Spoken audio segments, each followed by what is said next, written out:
ఇప్పుడే జీ5 app download చేయండి. చూడండి మీ ఫేవరెట్ టీవీ షోస్ ఎప్పుడైనా ఎక్కడైనా.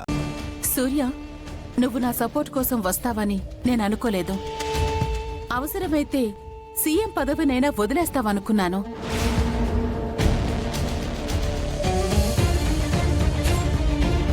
నా మొహం చూడటానికి కాని, నాతో మాట్లాడడానికి కాని నీ మనసు అంగీకరించదనుకున్నాను. కాని వచ్చావు.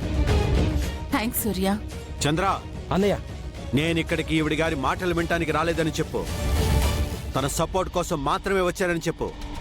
వదిన. సపోర్ట్ నీకా ఆయనకా చంద్ర?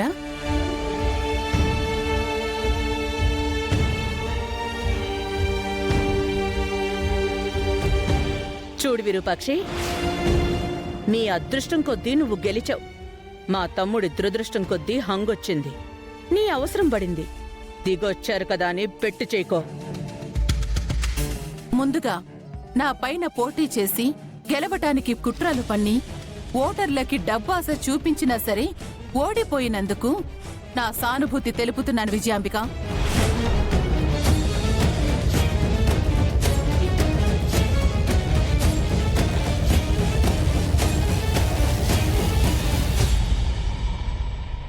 ఏంటి సూర్య,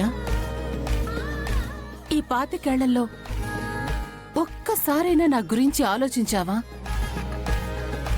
కనీసం నేను ఎదురు పడితే కన్నెత్తి చూడ్డానికైనా ప్రయత్నించావా సూర్య?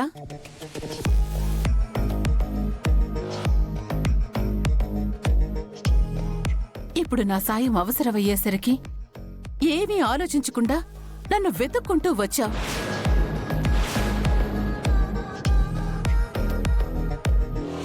నువ్వు అందరిలాంటి రాజకీయ నాయకుడివి కాదు అని నేను నమ్మాను.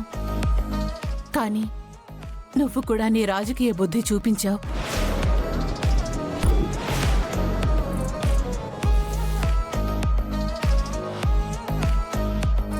రాజకీయ నాయకుడు వినిపించుకున్నావు సూర్య. అమ్మగారు ఏం మాట్లాడుతున్నారు?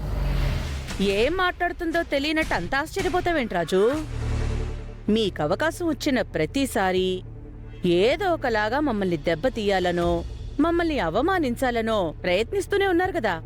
అందులో ఇది ఒక అవమానమే.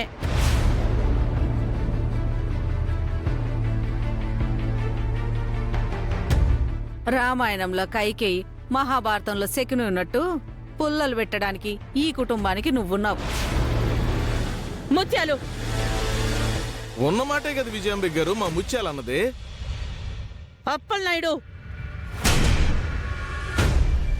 తమ్ముడు, ఇంకొక్క నిమిషం కూడా ఇక్కడ ఉండకూడదు. ఈ విరూపాక్షి సపోర్ట్తో వచ్చే పదవి కన్నా ఆత్మగౌరవంతో చావడం మేలు తమ్ముడు.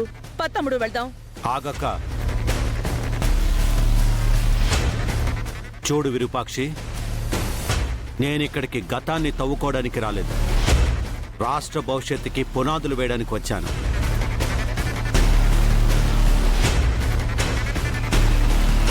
జీ5 యాప్ డౌన్లోడ్ చేసి అన్ని ఎపిసోడ్స్ పూర్తి ఉచితంగా చూడండి.